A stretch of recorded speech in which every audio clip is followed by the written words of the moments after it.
Birinci bölüm. Apam тирүү деп ишенгим келди. Караңгы кирген кез эле түн бир окун болсо керек.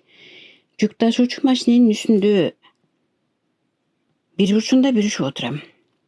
Жанымда эжем, сиңдим, анан эки иним бар эле. Үстүбүзгө жамылып отургула деп, чоң энем берген ажал жетпесе дагы кичүү инелерим üşүбөсүнчү деп, аларды көздөй тартып, кымтылап коем. Эжем менен сиңдим катар, ортодо эки инем. Ал эми четинде мен отурам. Машина өңгүл-дөңгүл жолго түшкөндө, алар солкулдап, көздөрүн ачып коет дагы, кайра түз эле жолго чыкканда магдырап уктап кетишет. Биз 8 бир тууган элек. Ортобуз 2 жаштан. Жакында 9 бир тууган болобуз деп кубанып турган кезибиз эле. Бирок ошол кубанычка жетпей калдык. Каргашалуу окуя башыбызга түштү.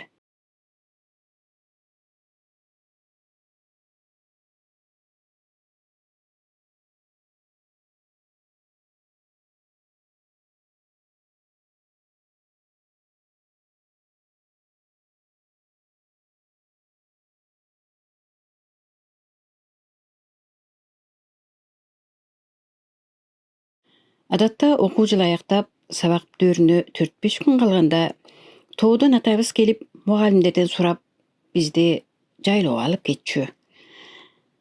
Анткени ата-энебиз малчы болгондуктан алыскы жайлоого эртерээк барып, жайгашуубуз керек эле.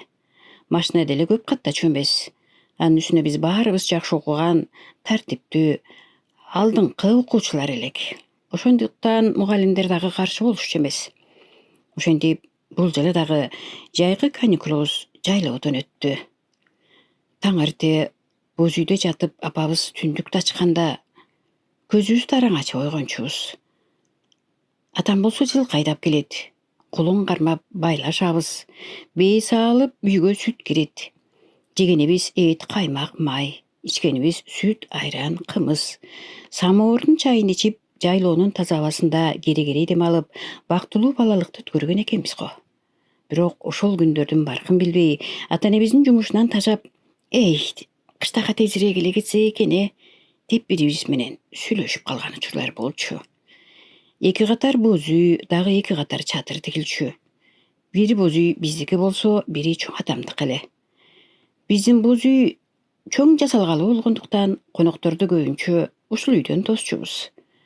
Айрыкча шаардан конок келгенде дасторкон жайнап, жаш малдын этинен 5 бармак тартылып, кымыз куюлуп, чоң той сыяктуу өтчү.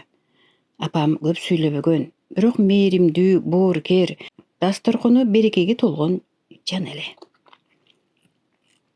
Атам болсо катуу тартипти талап кылган, сөзгө чечен, кээде жамактап сүйлөгөн, куш салып, гүлгө аттаптап, далай жолу байга алган адам болчу.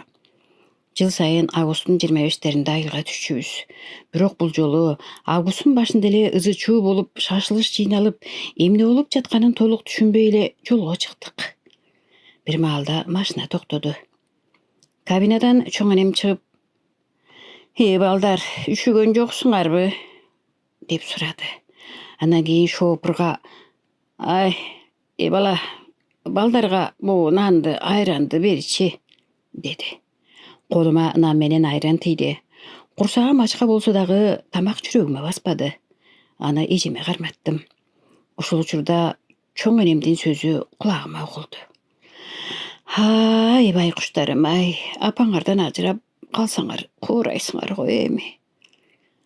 Бул сөз жүрөгүмдү тилип өткөнсүдү.